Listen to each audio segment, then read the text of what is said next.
നമസ്കാരം. ബിയറിനും സിഗാറിനും വേണ്ടി റഷ്യൻ സുന്ദരികൾ ശരീരം വിറ്റിരുന്ന കാലം. കമ്മ്യൂണിസം തകർത്ത രാജ്യത്തിൻ്റെ പട്ടിണി മാറ്റി. പക്ഷേ സ്റ്റാലിനെ പോലെ ഏകാധിപതിയായി രക്തച്ചൊരിച്ചിൽ, എതിർ ശബ്ദങ്ങളെ ഇല്ലാതാക്കുന്ന കാലൻ. ന്യൂസ് ഇൻ ഡെപ്തിലൂടെ ഇന്ന് പരിശോധിക്കുന്നു റഷ്യൻ പ്രസിഡന്റ് പുടിൻ്റെ 25 വർഷങ്ങൾ.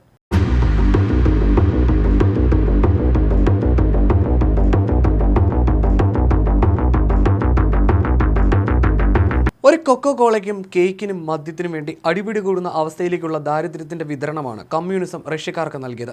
പട്ടിണിക്കൊപ്പം ഭീകരതയും. ലക്ഷക്കണക്കിന് റഷ്യയിലെ നിരപരാധികളാണ് സ്റ്റാലിൻ്റെ കാലത്തൊക്കെ വെറും സംശയത്തിന്റെ പേരിൽ ഇല്ലാതായത്. പക്ഷേ 90കളിൽ റഷ്യയിൽ കമ്മ്യൂണിസത്തിന് മരണമണി മുഴങ്ങി. ജനം ലെനിൻ്റെയും സ്റ്റാലിൻ്റെയും ഒക്കെ പ്രതിമകൾ വലിച്ച് താഴെയിട്ട് അതിൽ കയറി മൂത്രമൊഴിച്ചു. പക്ഷേ കമ്മ്യൂണിസം എന്ന ആശയ ഏകാധിപത്യത്തിന് ശേഷം റഷ്യ പിന്നീട് കടന്നുപോയത് ഒരു വ്യക്തിയുടെ ഏകാധിപത്യത്തിലൂടെയായിരുന്നു. 99-ൽ പ്രസിഡന്റായ ബോറിസ് എൽസിൻ്റെ പിൻഗാമിയായാണ് പുടിൻ റഷ്യയുടെ അമരത്തെത്തുന്നത്. അവിടെ നിന്നിങ്ങോട്ട് തുടർച്ചയായ 25 വർഷം. ഭരണഘടനാ ഭേദഗതിയിലൂടെ കാലാവധി നീട്ടി ശരിക്കും റഷ്യയുടെ ചക്രവർത്തിയായി മാറിയിരിക്കുകയാണ് ഈ മുൻ KGB ഉദ്യോഗസ്ഥൻ. 2024-ൽ നടന്ന തിരഞ്ഞെടുപ്പിൽ ജയിച്ചതോടെ പുടിന് 2030 വരെ യാതൊരു കുഴപ്പവുമില്ലാതെ റഷ്യയെ ഭരിക്കാം. ഇനി 2030 കഴിഞ്ഞിട്ട് പുടിന് ആരോഗ്യമുണ്ടെങ്കിൽ അയാൾ തന്നെയാവും പ്രസിഡന്റ്. 1/4 നൂറ്റാണ്ടോളം അധികാരത്തിലിരുന്ന ജോസഫ് സ്റ്റാലിന് ശേഷം ഏറ്റവും കൂടുതൽ കാലം ക്രെംലിൻ ഭരിച്ച നേതാവായി പുടിൻ മാറുകയാണ്. ഈ 72-ാം വയസ്സിലും അയാൾ തന്നെയാണ് രാജ്യം. റഷ്യയെ ഒരു രാജ്യം എന്നതിനുപരിയായി പുടിൻ പ്രൈവറ്റ് ലിമിറ്റഡ് എന്ന് വിളിക്കുന്നതാവും നല്ലത്. പുടിനെ എതിർത്താൽ നിങ്ങൾക്ക് പിന്നെ അവിടെ നിൽക്കാൻ കഴിയില്ല. ആയിരക്കണക്കിന് ആളുകൾ, മാധ്യമപ്രവർത്തകരും പ്രതിപക്ഷ നേതാക്കളും ഉൾപ്പെടെ അങ്ങനെ കൊല്ലപ്പെട്ടു കഴിഞ്ഞു. ലോകത്തിൻ്റെ ഏത് കോണിൽ വെച്ച് ആരെയും കൊന്നു തള്ളാനുള്ള സ്വകാര്യ സംഘവും അയാൾക്കുണ്ട്. അണവായുധങ്ങളും കനത്ത സൈനിക ശേഷിയും കാരണം ആരും അയാളെ ഭയക്കുന്നു. യുക്രൈനിൽ ആയിരക്കണക്കിന് പേരുടെ മരണത്തിനിടയാക്കുന്ന യുദ്ധം ഇപ്പോഴും തുടരുന്നത് പുടിൻ്റെ ഒറ്റ പിടിവാശിയും ദുരഭിമാനവും കൊണ്ടാണ്. ട്രംപ് തൊട്ട് ഉത്തര കൊറിയൻ പ്രസിഡന്റ് കിം ജോങ് ഉന്നുമായി വരെ അടുത്ത സൗഹൃദമുള്ള ഈ സൈക്കോ ഭരണാധികാരി ഇനി ഒരു 3ാം ലോക മഹായുദ്ധത്തിന് തിരികൊളുത്തുമോ എന്നാണ് ഭീതി. ശതകോടികളാണ് പുടിൻ്റെ ആസ്തി. ലോകം മുഴുവൻ കാമുകിമാരുമായി ഒരു ഭാഗത്ത് ഒരു പാർട്ടി ബോയുടെ ലക്ഷണങ്ങൾ. ഇപ്പോഴും ബോഡി ഫിറ്റായി സൂക്ഷിക്കുന്ന പഴയ ജൂഡോ താരത്തിൻ്റെ ഭാഗത്തു നിന്നും ഉണ്ടാവും. അതേ മറുഭാഗത്ത് തന്നെ ആരെയും ആക്രമിച്ചു കൊല്ലുന്ന ഒരു സൈക്കോ മോഡ് അദ്ദേഹത്തിനുണ്ട്. അമേരിക്കൻ പ്രൈഡ് എന്ന ട്രംപിൻ്റെ തീവ്ര വലതുപക്ഷ കാർഡ് പോലെ റഷ്യൻ പ്രൈഡും അഖണ്ഡ റഷ്യയുമാണ് പുടിൻ്റെ തുറുപ്പുചീട്ട്. പക്ഷേ ഒരു കാര്യം നാം മറന്നു പോകരുത്. കമ്മ്യൂണിസ്റ്റിൻ്റെ ദാരിദ്ര്യകാലം വെച്ച് നോക്കുമ്പോൾ റഷ്യയെ എത്രയോ മടങ്ങ് സാമ്പത്തിക ശക്തിയാക്കി വളർത്താൻ പുടിന് കഴിഞ്ഞുവെന്നത് യാഥാർത്ഥ്യമാണ്. പക്ഷേ പുടിൻ്റെ 25 വർഷത്തെ ഭരണം നോക്കുമ്പോൾ അവിടെയും രക്തം കട്ട പിടിച്ച് കിടക്കുന്നത് കാണാം.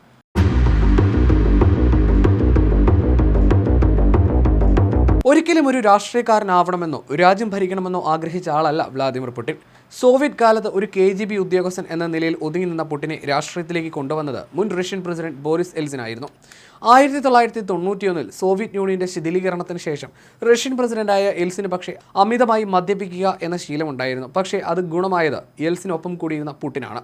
പതുക്കെ പതുക്കെ പുടിൻ എൽസിനെ അപ്രസക്തനാക്കി വളർന്നു. വെറും മദ്യപാനമായിരുന്നില്ല എൽസിൻ്റേത്. പൊതുവേദികളിൽ പോലും അടിച്ചു പൂക്കുറ്റിയായി പാമ്പാവുകയായിരുന്നു ആ ശൈലി. അങ്ങനെയാണ് എൽസിൻ്റെ പകരക്കാരനായി പുടിൻ എത്തുന്നത്. 2000-ലാണ് ആദ്യം തിരഞ്ഞെടുപ്പിനെ നേരിടുന്നത്. 53% വോട്ട് നേടി ജയിച്ച് പുടിൻ തൻ്റെ ആദ്യ ഭരണവർഷം തുടങ്ങി. അന്ന് പുടിൻ ജനാധിപത്യവാദിയായി അഭിനയിച്ചു.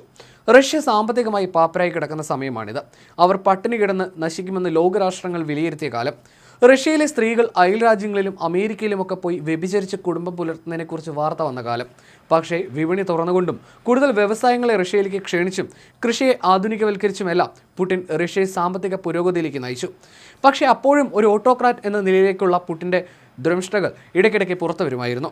2000-ൽ അധികാരമേറ്റ് അധികം വൈകും മുമ്പ് റഷ്യയിലെ പ്രമുഖ ചാനലായ NTV ടാക്സ് പോലീസിനെ കൊണ്ട് റെയ്ഡ് ചെയ്തുകൊണ്ടായിരുന്നു പുടിൻ തൻ്റെ വിഖ്യാതമായ എതിരാളി വേട്ടയ്ക്ക് തുടക്കമിട്ടത്.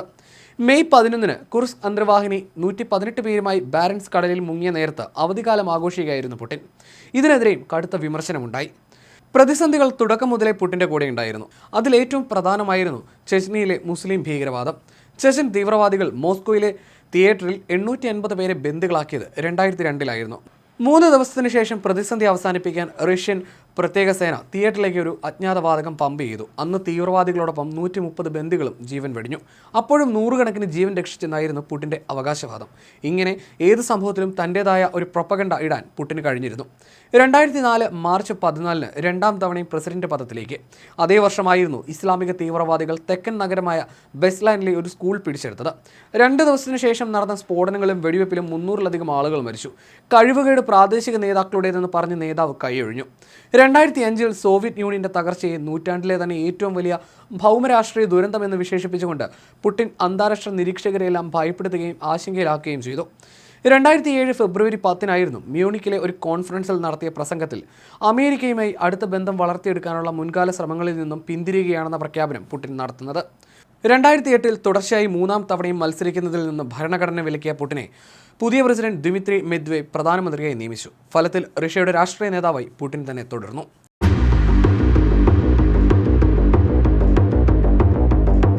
പുടിൻ നടത്തിയ ഭരണഘടനാ മാറ്റങ്ങൾക്ക് കീഴിലായിരുന്നു 2012 പുതിയ പ്രസിഡന്റ് തെരഞ്ഞെടുപ്പ്. 4 വർഷം എന്നത് 6 വർഷമായി മാറി.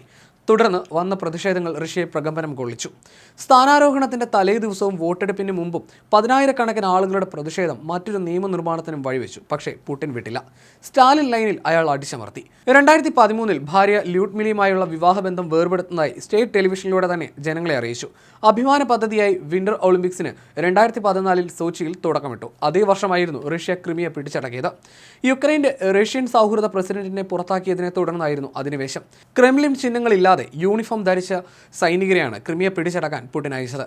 ഇതോടെ കിഴക്കൻ യുക്രൈനിയൻ സേനയും റഷ്യയുടെ പിന്തുണയുള്ള വിഘടനവാദി വിമതരും തമ്മിലുള്ള പോരാട്ടം ആരംഭിച്ചു. 2015 റഷ്യയിലെ രാഷ്ട്രീയ എതിരാളികളിൽ പ്രധാന വ്യക്തിയായ ബോറിസ് നെൽസോവ് ക്രെംലിനടുത്തുള്ള ഒരു പാലത്തിൽ വെടിയേറ്റ് മരിച്ചതായിരുന്നു മറ്റൊരു സംഭവം. അതേ വർഷം സെപ്റ്റംബറിലാണ് തീവ്രവാദ ഗ്രൂപ്പുകളെ നശിപ്പിക്കുന്ന ആഹ്വാനം ചെയ്ത് പുടിൻ സിറിയയിൽ വ്യോമാക്രമണം ആരംഭിച്ചത്. പുടിന്റെ ദീർഘകാല സഖ്യകക്ഷിയായ സിറിയൻ പ്രസിഡന്റ് ബാഷർ അൽ അസദിനെ അധികാരത്തിൽ തുടരാൻ പുടിന്റെ നടപടി സഹായിച്ചു. പക്ഷേ പുടിന്റെ സൈനിക നടപടികൾ സിറിയയിലെ ഐസിസിന്റെ നട്ടെല്ല് തകർത്തിരുന്നു.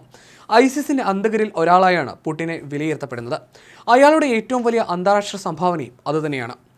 2018 റഷ്യയിൽ നിന്ന് ക്രിമിയയിലേക്കുള്ള 18 കിലോമീറ്റർ പാലം പുടിൻ തുറന്നു കൊടുത്തത്. ഇതേ പാലമാണ് പിന്നീട് യുക്രൈനുമായുള്ള യുദ്ധത്തിൽ ആക്രമണത്തിന്റെ ലക്ഷ്യമായി മാറുന്നത്.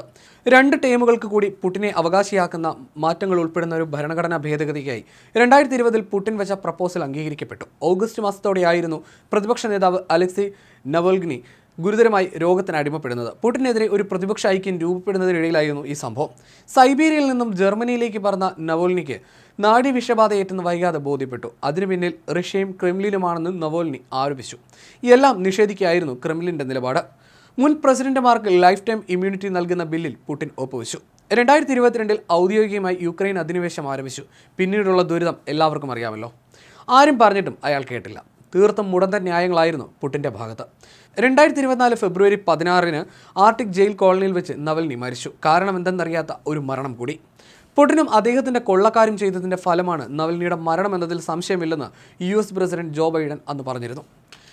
ഈ പ്രശ്നങ്ങളെല്ലാം ഉണ്ടായിട്ടും തെരഞ്ഞെടുപ്പിൽ വീണ്ടും 87% വോട്ട് നേടി പുടിൻ തിരഞ്ഞെടുക്കപ്പെട്ടു. എന്നാൽ രാഷ്ട്രീയമായി വിയോജിക്കുന്നവരെ തടവിലാക്കിയും സ്വതന്ത്രമായ തെരഞ്ഞെടുപ്പ് പ്രക്രിയയെ അട്ടിമറിച്ചുമാണ് വീണ്ടും പുടിൻ റഷ്യൻ പ്രസിഡന്റ് ആകുന്നതെന്ന് അമേരിക്കയും ബ്രിട്ടനും ജർമ്മനിയും പ്രതികരിച്ചു. അങ്ങനെ 5-ാം ഘട്ടം 2024 മെയ് 7 പുതിയൊരു 6 വർഷ ഭരണത്തിന് വ്ളാദിമിർ പുടിൻ തുടക്കമിട്ടു. ഇപ്പോഴത്തെ ഭരണം 25 വർഷം പിന്നിടുകയാണ്. ഇനി മരണത്തിന് മാത്രമാണ് പുടിനെ റഷ്യയുടെ ഭരണത്തിൽ നിന്ന് മാറ്റി നിർത്താൻ കഴിയുക.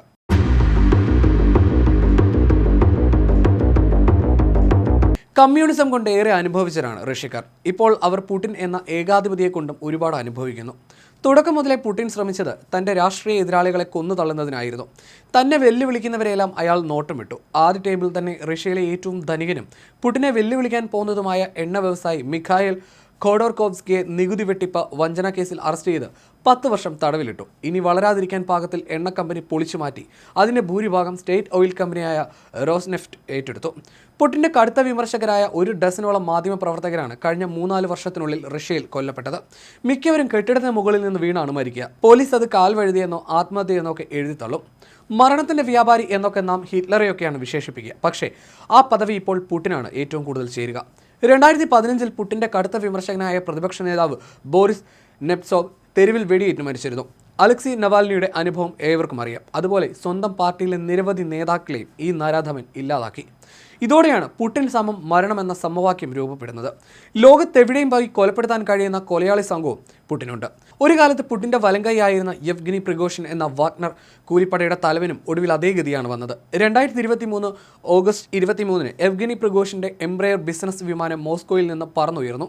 അരമണിക്കൂർ പിന്നീട് മുമ്പ് ഏതാണ്ട് 30,000 അടി ഉയരത്തിൽ നിന്ന് അത് താഴേക്ക് പതിച്ചു. വിമാനത്തിലുണ്ടായിരുന്ന 7 യാത്രക്കാരും 3 ജീവനക്കാരും മരിച്ചു. പുടിനുമായി തെറ്റിയതോടെ പ്രിഗോഷിന്റെ മരണം ഉറപ്പിക്കപ്പെട്ടതായിരുന്നു. പ്രിഗോഷിന്റെ മരണത്തോടെ ആ കൂലിപ്പട മൊത്തം പുടിന് സ്വന്തമായി. ഇന്നും ഗ്രൂവ് എന്നൊക്കെ പറയുന്ന ജയിലുകളിൽ നിന്നും കൊടും കുറ്റവാളികളെ റിക്രൂട്ട് ചെയ്യുന്ന കൊലയാളി സംഘം പുടിന് സ്വന്തമായുണ്ട്. ആദ്യം അധികാരത്തിലെത്തിയപ്പോൾ തന്നെ രാഷ്ട്രീയ എതിരാളിയാവുമെന്ന് പുടിൻ ഭയന്ന മിഖായിൽ ഖോഡോർകോവ്സ്കിയെ സാമ്പത്തിക തിരിമറികൾ ആരോപിച്ച് തടവിലാക്കിയത് 10 വർഷമാണ്. മുൻ ലോക ചെസ് ചാമ്പ്യനും പുടിന്റെ വിമർശകനുമായ ഗാരി കാസ്പ്രോവ് ഭരണത്തിന്റെ പീഡനം ഭയന്ന് റഷ്യയിൽ നിന്ന് പലായനം ചെയ്തു. മുൻ സുഹൃത്തും പിന്നീട് പുടിന്റെ മുഖ്യ ശത്രുവുമായി മാറിയ കോടീശ്വരൻ ബോറിസ് ബെരസോവ്സ്കി ബ്രിട്ടനിൽ രാഷ്ട്രീയ അഭയം തേടിയെങ്കിലും ദുരൂഹ സാഹചര്യത്തിൽ മരിച്ച നിലയിൽ കണ്ടെത്തി. പുടിന്റെ കടുത്ത വിമർശകനായ മുൻ ഉപപ്രധാനമന്ത്രി ബോറിസ് നെംസോവ് 2015 ഫെബ്രുവരി 27-ന് ക്രെംലിൻ പാലത്തിലൂടെ വീട്ടിലേക്ക് നടന്നു പോകുമ്പോൾ വെടിയേറ്റ് മരിച്ചു. അങ്ങനെ എത്ര കൊലകൾ! ലോകമെമ്പാടും അസംഖ്യം കാമുകിമാരുണ്ട് പുടിന്. ഇതിൽ ഒരു ജിംനാസ്റ്റിക് താരം പ്രസവിച്ചപ്പോൾ അത് വാർത്തയാക്കിയ മാധ്യമപ്രവർത്തകനും വെടിയുണ്ട വീണു. സ്ത്രീലമ്പടൻ എന്ന് മാത്രമല്ല ബാലപീഡകൻ എന്ന ചീത്തപ്പേരും പുടിനുണ്ട്. ഇത് ചീത്തപ്പേരല്ല, യാഥാർത്ഥ്യമാണെന്നാണ് പാശ്ചാത്യ മാധ്യമങ്ങൾ പറയുന്നത്.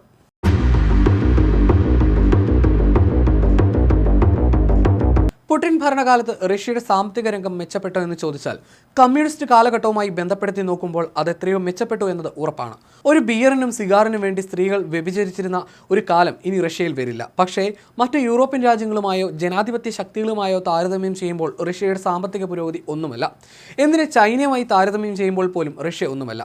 ഇതിന് പ്രധാന കാരണമായി ന്യൂയോർക്ക് ടൈംസ് അടക്കമുള്ള മാധ്യമങ്ങൾ ചൂണ്ടിക്കാട്ടുന്നത് പുടിന്റെ ക്രോണി ക്യാപിറ്റലിസം തന്നെയാണ്. റഷ്യ ഒരു പ്രൈവറ്റ് ലിമിറ്റഡ് കമ്പനിയാണെന്നും താൻ അതിന്റെ CEO ആണെന്നുമുള്ള രീതിയിലാണ് പുടിന്റെ ചെയ്തികൾ. റഷ്യയിൽ ഇനിയും ഫ്രീ മാർക്കറ്റ് വന്നിട്ടില്ല. കാരണം ഇവിടെയുള്ളത് പുടിന്റെയും ബിനാമികളുടെയും ക്രോണി മാർക്കറ്റാണ്. രാജ്യത്ത് വ്യവസായം ചെയ്യേണ്ടി വരുന്ന ആരും വൻ തുകയാണ് പുടിൻ ടീമിന് കൊടുക്കേണ്ടി വരുന്നത്. മൊത്തത്തിൽ നോക്കുമ്പോൾ ദീർഘവീക്ഷണമോ രാജ്യതന്ത്രജ്ഞയോ ഒന്നുമില്ലാത്ത തന്റെ വിഭ്രാന്തികൾക്കനുസരിച്ച് പ്രവർത്തിക്കുന്ന ഒരു സൈക്കോ ഭരണാധികാരിയായിട്ടാണ് ഡേവിഡ് ഹട്ടൻ എന്ന മാധ്യമപ്രവർത്തകൻ പുടിനെ വിശേഷിപ്പിക്കുന്നത്. പുടിന് പകരം കമ്മ്യൂണിസം തകർന്ന ഉടനെ ഒരു നല്ല സർക്കാർ ഉണ്ടാവുകയാണെങ്കിൽ റഷ്യ ഇന്ന് എവിടെയോ എത്തിയേനെ എന്നും അദ്ദേഹം ചൂണ്ടിക്കാട്ടുന്നു. അഴിമതിയുടെ ആശാനാണ് പുടിൻ. 25,000 കോടിയിലേറെ രൂപയുടെ സ്വത്തുകൾ അയാൾ ഉണ്ടാക്കിയിട്ടുണ്ട്. ഒരു രാജ്യത്തിൻ്റെ പ്രസിഡന്റ് തന്നെ അഴിമതിക്ക് നേതൃത്വം കൊടുത്താൽ എന്ത് ചെയ്യാൻ കഴിയും? പക്ഷേ റഷ്യയിൽ ഇത് പുടിനോട് ചോദിക്കാൻ പോലും ആർക്കും ധൈര്യമില്ല. പുടിൻ കൊള്ളയടിച്ചുണ്ടാക്കിയ സ്വത്തിൻ്റെ ബിനാമികളുമാണ് അദ്ദേഹത്തിൻ്റെ കാമുകിമാർ എന്നാണ് വിമർശകർ പറയുന്നത്.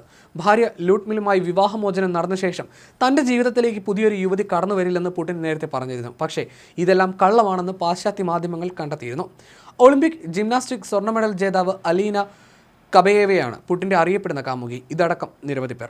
ഇന്നും പഴയ സോവിയറ്റ് യൂണിയന്റെ പ്രദേശങ്ങൾ മുഴുവൻ റഷ്യയ്ക്ക് കീഴിൽ ഒന്നാകുന്ന അഖണ്ഡ റഷ്യ എന്ന വലതുപക്ഷവാദമാണ് പുടിന്റെ തുറുപ്പ്. അങ്ങനെ പറഞ്ഞ് പേടിപ്പിച്ചാണ് അയാൾ അധിനിവേശങ്ങൾ നടത്തുന്നത്. രാജ്യത്ത് ദാരിദ്ര്യം പൂർണ്ണമായി മാറിയിട്ടില്ലെങ്കിലും ആണവായുധങ്ങളടക്കമുള്ള സൈനിക ശക്തിക്ക് ഒരു കുഴപ്പവുമില്ല. അതാണ് റഷ്യയെയും പുടിനെയും ഏവരും ഭയക്കുന്നത്.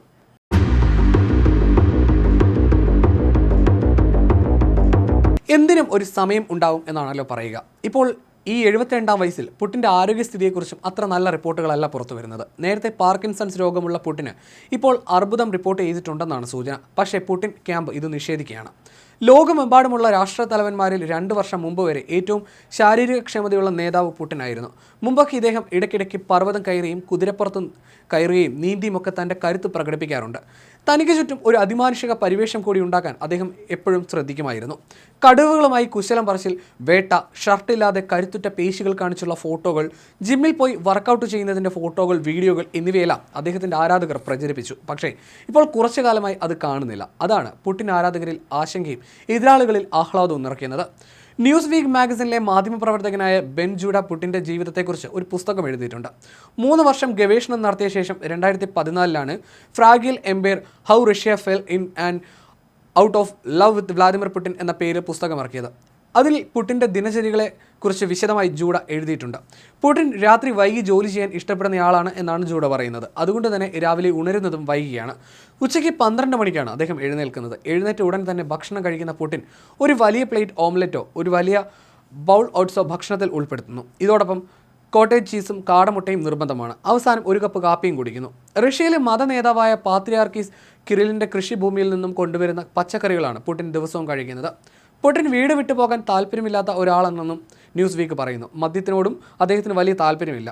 തൊലിയിൽ ചുളിവുകൾ വീഴുന്നത് തടയാനായി ലോകത്ത് നിരവധി സെലിബ്രിറ്റികൾ ഉൾപ്പെടെ പ്രമുഖർ ഉപയോഗിക്കുന്ന മാർഗ്ഗമാണ് ബോട്ടോക്സ്. പ്രായം കുറഞ്ഞതായി തോന്നാനായി ഒടിയൻ സിനിമയിൽ നമ്മുടെ ലാലേട്ടൻ വരെ എടുത്ത ബോട്ടോക്സ് ഇഞ്ചക്ഷൻ തന്നെ. പുടിനും ഇതെടുത്തിട്ടുണ്ടെന്നാണ് പറയുന്നത്. കഥകൾ പ്രചരിച്ച് പുടിൻ ഇലുമിനാറ്റിയാണെന്ന് വരെ വാർത്തകൾ പരക്കുന്നു. പുടിന്റെ അമ്മ പോലും യഥാർത്ഥ അമ്മയല്ല എന്ന വാർത്ത പുറത്തു വന്നത് ലോകത്തെ ഞെട്ടിച്ചിരുന്നു. പുടിന്റെ യഥാർത്ഥ അമ്മ എന്ന് അവകാശപ്പെട്ട് രംഗത്ത് വന്ന 97 വയസ്സുണ്ടായിരുന്ന വെറ പുടിന എന്ന വൃദ്ധ കഴിഞ്ഞ വർഷമാണ് മരിച്ചത്. മുൻ സോവിയറ്റ് സ്റ്റേറ്റ് ആയിരുന്ന ജോർജിയയിലെ മെദേഖയിൽ ജീവിച്ചിരുന്ന ഇവർ കടുത്ത ദാരിദ്ര്യത്തിലായിരുന്നു. പുടിൻ തന്റെ മകനാണെന്നും 10ാം വയസ്സിൽ അവന്റെ രണ്ടാനച്ഛനും തന്റെ ഭർത്താവുമായ ആളിൽ നിന്ന് രക്ഷയ്ക്കായി വീട്ടിൽ നിന്ന് പറഞ്ഞു വിടുകയായിരുന്നുവെന്നാണ് ഇവർ മാധ്യമങ്ങളോട് പറഞ്ഞത്. പക്ഷേ പുടിൻ ഇവരെ അംഗീകരിച്ചില്ല. സോഷ്യൽ മീഡിയയിൽ ഈയിടെ ഉയർന്ന ചോദ്യം ഈ പുടിൻ എന്ന് പറയുന്നത് ശരിക്കും ഇലുമിനാറ്റിയാണോ എന്നാണ്. ഇപ്പോൾ ലോകം ഒരു 3ാം ലോക മഹായുദ്ധ ഭീഷണിയിലാണ്. ട്രംപ് അധികാരത്തിൽ വന്നതോടെ പുടിന് ഇരട്ടി ബലമായിട്ടുണ്ട്. യുക്രൈനിൽ നിന്ന് അയാൾ ഉടനെയൊന്നും പിന്മാറില്ല എന്നുറപ്പാണ്. പുടിനെ പേടിച്ച് യൂറോപ്പ് മൊത്തമായി ആധുനികവൽക്കരിക്കപ്പെടുകയാണ്. ഇനി ഒരു 3ാം ലോക മഹായുദ്ധം ഉണ്ടാവുകയാണെങ്കിൽ അത് പുടിനെ കൊണ്ടാണെന്നാണ് വിലയിരുത്തൽ. അതായത് പുടിൻ റഷ്യയിൽ 25 വർഷം തികയ്ക്കുന്നത് റഷ്യയുടെ മാത്രം പ്രശ്നമല്ല, ലോകത്തിൻ്റെ മൊത്തം പ്രശ്നമെന്നും ചുരുക്കം.